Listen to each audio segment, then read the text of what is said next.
talk about Y2J and Miz. Let me set it up for you because Miz, and I did some homework, he said something very interesting leading up to this match with Y2J. He talked about this letter that he got from some kid named Johnny Russo.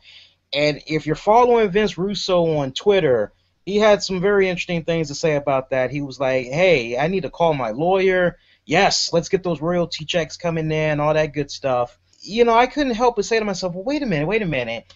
Something sounds kind of odd about this. I understood that they just, off the fly, Titus, made some name up. But I'm saying to myself, wait a minute. Why give Vince Russo's pretend child or whatever, even if that's his kid's real name, why even give that credit, right, to the man when something actually did happen in real life with The Miz? And I don't know how many of you guys are aware of this, but The Miz was able to grant his first Make-A-Wish, and it was to a kid named Dylan. Dylan had all the other chances in the world to meet with any WWE superstar, any talent.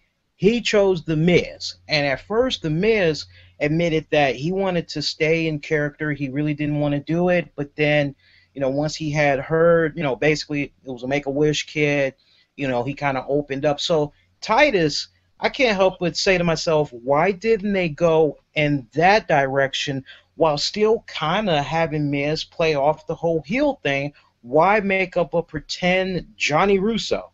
I think it's because they have no idea what to do with The Miz.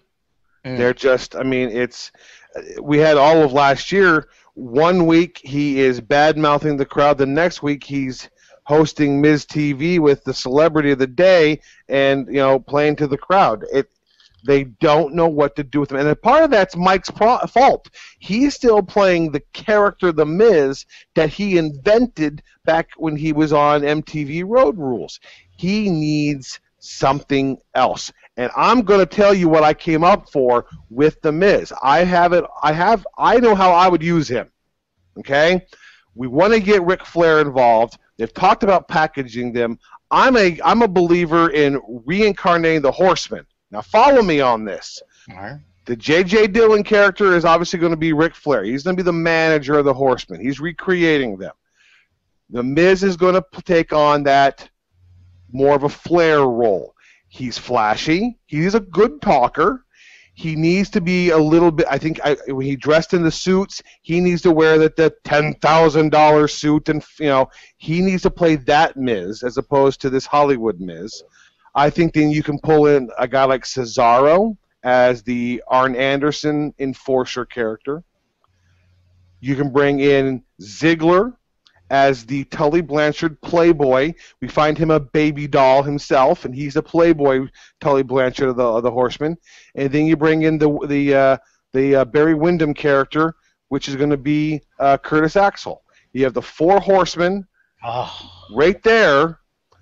That's how I package Miz. I package him when he wore the suits and he was, you know, have him style and profile and be the man, and have Ric Flair.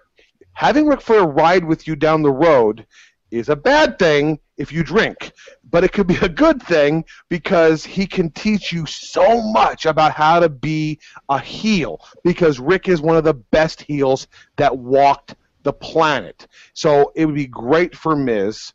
And to package the Horsemen, you've got this incredible name, like the Four Horsemen, and it's not being used.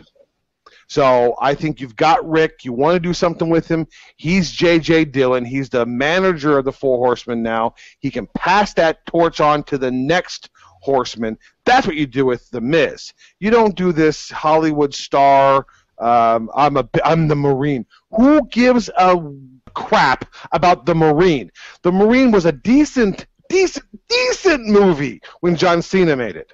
Yeah. It wasn't even worth talking about when Ted DiBiase made it. And now it's not that big. The best part of that movie will be if we see Summer Rae take her top off. Let's be for real. Nobody's going to be paying attention to the Marine franchise, not unless John Cena is going to come back and they're going to reboot it or whatever, and they score some type of a new deal with Michael Mann's movie production studios or whatever.